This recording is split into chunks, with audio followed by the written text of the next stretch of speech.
உறவுகளுக்கு வணக்கம். திமுக கூட்டணியிலிருந்து வெளியேறும் ஒரு பிரபல கட்சி என்ற தலைப்பில் இந்த காணொளியை காண்கிறோம். திமுக கூட்டணியிலிருந்து வெளியேறும் பிரபல கட்சி. திமுக கூட்டணி கடந்த 2021ஆம் ஆண்டு தமிழக சட்டசபை தேர்தலில் நூலிலையில் வெற்றி பெற்றது. 2024ஆம் ஆண்டு பாராளுமன்ற தேர்தலிலும் வெற்றி பெற்றது. தற்பொழுது இதே கூட்டணி மீண்டும் தேர்தலை சந்திக்கலாம் அல்லது கூடுதலாக ஒரு சில கட்சிகளை இணைக்கலாம் என்று மு.க. ஸ்டாலின் முடிவு செய்துள்ளார். ஆனால் கூட்டணியில் உள்ள ஒரு சில கட்சிகள் அதிக தொகுதிகள் கேட்டு திமுகவை நிர்பந்தம் செய்து வருகின்றன. இது திமுகவுக்கு தலைவலியாக உள்ளது. குறிப்பாக மார்க்சிஸ்ட் கம்யூனிஸ்ட் கட்சி, இந்திய கம்யூனிஸ்ட் கட்சி, தமிழக வாழ்வுரிமை கட்சி, தமிழ்நாடு காங்கிரஸ் கட்சி, விடுதலை சிறுத்தைகள் கட்சி.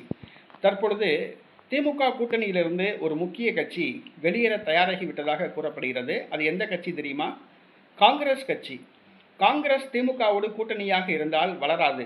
ஆகவே தேர்தலை சந்தித்தால் கூட தேர்தலின் பொழுது திமுகவினர் தங்களுக்கு காலை வாரி விடுவார்கள் என்று காங்கிரஸ் கருதுகிறது. காங்கிரஸ் வளர வேண்டும் என்று சொன்னால், ஆட்சியில் பங்கு பெற வேண்டும் என்று சொன்னால், திமுகவுடனான உறவை முறித்து கொண்டு தமிழக வெற்றி கழகத்துடன் கூட்டணி அமைப்பதுதான் சிறந்த வழி என்று காங்கிரசார் கருதுகிறார்கள். ஆகவே தமிழக வெற்றி கழகம் தமிழக வெற்றி கழகத்துடன் கூட்டணி அமைக்க காங்கிரஸ் முயற்சித்து வருகிறது. இதற்காக திரைமறைவு பேச்சுவார்த்தைகள் நடப்பதாக கூறப்படுகிறது. தமிழ்நாட்டில் உள்ள காங்கிரஸ் கட்சியை சார்ந்தவர்கள் பெரும்பாலானோர் தமிழக வெற்றி கழகத்துடன் கூட்டணி அமைப்பதையே விரும்புகிறார்கள்.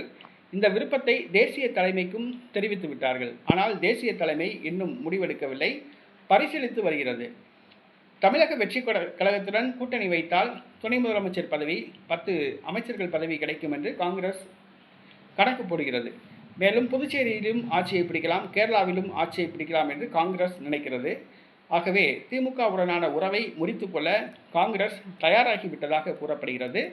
தமிழக வெற்றி கழகத்துடன் கூட்டணி அமைப்பது உறுதி என்று கூறப்படுகிறது.